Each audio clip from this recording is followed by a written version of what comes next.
Title देख करके आपको पता चल गया होगा कि आज की इस वीडियो में हम लोग यूक्लिड विभाजन एल्गोरिथम के द्वारा किसी दो संख्या का एचसीएफ कैसे निकालेंगे इसको सीखेंगे। तो सबसे पहले हम लोग क्या करेंगे कि ये जो दो संख्या दिया हुआ है, आइए इसको उतार लेते हैं। यहाँ हल में क्या करेंगे, हमें दिया हुआ है 135 और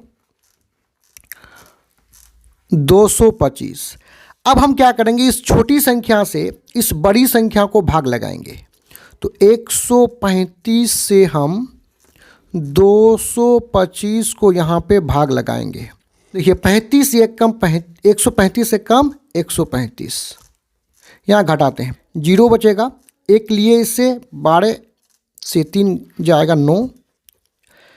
अब क्या करेंगे, देखिए यहाँ पे शेषफल मेरा 90 बचा है, तो फिर क्या करेंगे, इस शेषफल 90 को भाजक बनाएंगे और यहाँ जो 135 है इसको उतार लेंगे। हमेशा शेषफल भाजक बनेगा और अगला जो भाजक है वो यहाँ पे उतर जाएगा। ये प्रक्रिया तब तक चलेगा जब तक कि शेषफल 0 ना आए। तो यहाँ हम लोग एक बार फिर चला देंगे, यहाँ घटेगा, 13 में से 9 घटेगा, 4 बचेगा। फिर हम क्या करेंगे, इस शेषफल को भाजक बनाएंगे और यहाँ जो 90 है इसको उतार लेंगे। 45 दूने 90, 0 से 0 घटेगा तो 0, 9 से 9 घटेगा 0। देखिए अब शेषफल 0 आ चुका है तो यहाँ पे विभाजन की प्रक्रिया रुक जाएगा। और जब शेषफल 0 आता है तो इस विभाजन की प्रक्रिया में यहाँ जो भाजक 45 है ये एचसीएफ हो जाएगा। लेकिन इसी चीज़ को हमें नीचे लिखना पड़ेगा। वो क्या लिखना पड़ेगा, देखिए यहाँ हमें लिखना पड़ेगा यूक्लिड विभाजन एल्गोरिथम से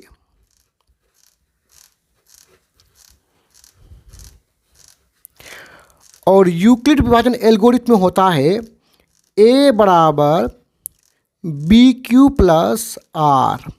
अब आपको यहाँ पे समझना है कि ये a, b, q और ये r होता क्या है।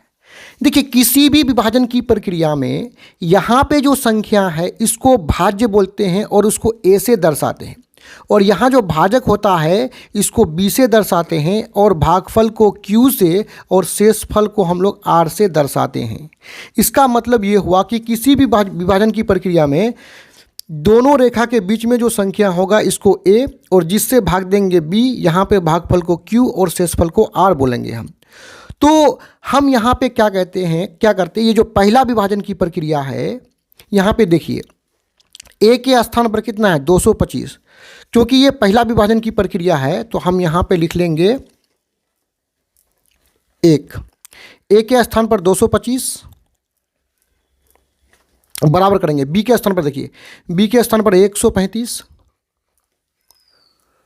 यहाँ क्या है b और q गुना हो रहा है तो गुना लिखेंगे, q के स्थान पर कितना है 1 प्लस लिखेंगे और r के स्थान पर यहाँ पे देखो इस विभाजन की प्रक्रिया में देखिए शेषफल कितना बचा है, शेषफल 90।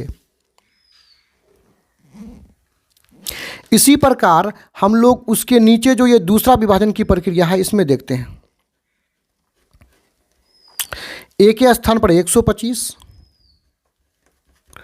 b के स्थान पर 90 गुना करेंगे और q के स्थान पर कितना है 1 प्लस r, मतलब देखिए शेषफल कितना है यहाँ 45 है। अब तीसरा विभाजन की प्रक्रिया ये जो है इसमें चलेंगे, तो यहाँ पे तीसरा स्टेप लिख लेंगे तीसरा विभाजन के लिए। देखिए यहाँ पे a के स्थान पर 90, क्योंकि यहाँ a है ना तो a के स्थान पर 90 फिर क्या है बराबर है, उसके बाद क्या है b है तो b के स्थान पर 45 गुना करेंगे और q के स्थान पर 2 है और शेषफल आपका कितना आया है 0। देखिए 2 0 का मतलब ही होता है 0, यानी एक ही 0 देंगे तो काम चल जाएगा।